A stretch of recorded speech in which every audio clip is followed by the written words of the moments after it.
Hey guys, and welcome back to another YouTube video. In this video I'll be doing my round 10 review of the Fremantle versus Geelong game, going through who went well, who didn't go so well, and who sort of a trade target post-bye with these two teams as they have the earlier bye round. So before we get into the video, remember to like and subscribe, turn the notification bell on so you know when I upload, and let's get into the video. So as you can see here, I've got it up, and we'll start with Fremantle. BRAYSHAW had a really good game here of 135. He just looked pretty much on the whole time, very consistent scorer, and that's why he ended up with a 135. And like he had, let's just look at his stats wise. You probably have seen. Why did I type? I'm very on this morning. 135, 14, 33 disposal, and 3 mark 10 tackle game for him, and he scored a goal as well to cap it all off. Geelong 125, he is definitely a target as well post-bye. I'm really looking closely at Rosie, but I mean I probably should be looking at I'm really happy now that Petrarca's pulled up well and Oliver hasn't. So I'm really happy about that pick now, because that's going to help me really in the buys, hopefully, as Oliver's going to miss a month.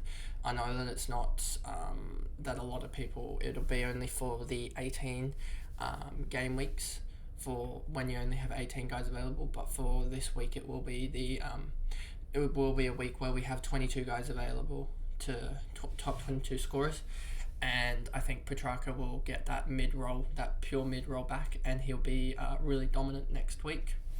But back to this game, we've got Sarong.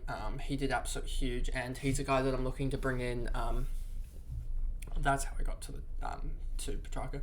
I'll be looking to bring in for maybe Whitfield, Rosie, or someone in the forward line like a McPherson or something like that. Maybe even a Duggan or something like that. If I can get Duggan and save some cash, it would be. I probably need to save a little bit more cash to be able to do it. But if I can get Duggan, then I'll be able to and move him up to like a Sarong. Then I can just move a McPherson or a Sheasel down back and make some really good cash, as Duggan didn't really score that well. I also should be trying to move on from like Will Day and try and get him up to like a BRAYSHAW or something like that. And that's sort of the plan at the moment. You've got Schultze, 114, really dominant second quarter. O'Driscoll, 92, wouldn't look much into that. Darcy, 91, again, dropping points to the English and Marshall combination that a lot of people have. So it's probably almost time to trade him out. If we look at the round, what did these two score? I'll do it individually so I don't spoil that video. A 110 and a 121. So yeah, you can't really be having Darcy anymore compared to those two.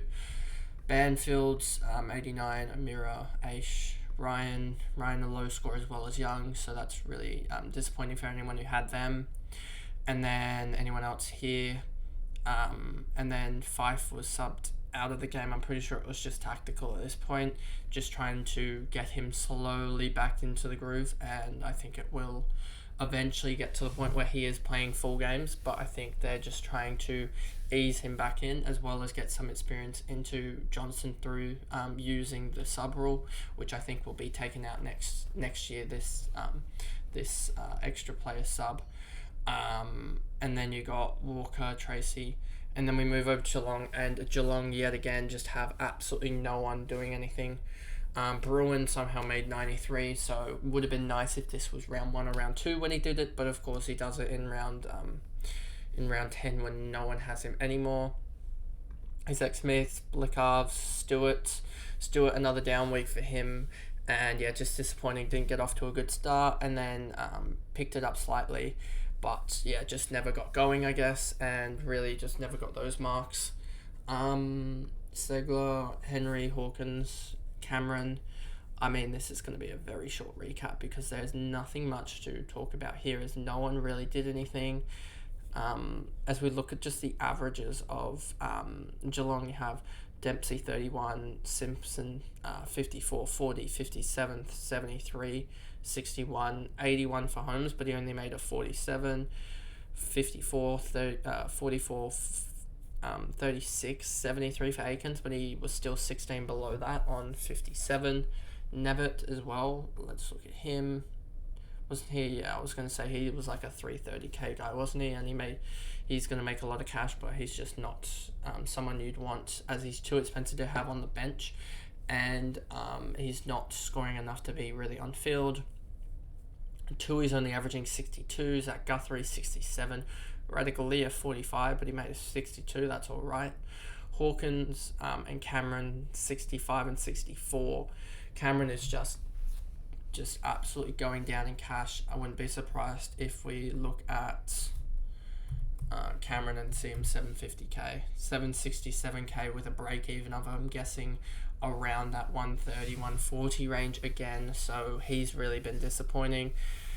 And then you got Henry here, first game of the season, 66. So I wouldn't look into that either. So there really isn't anyone in this game that I've been looking into.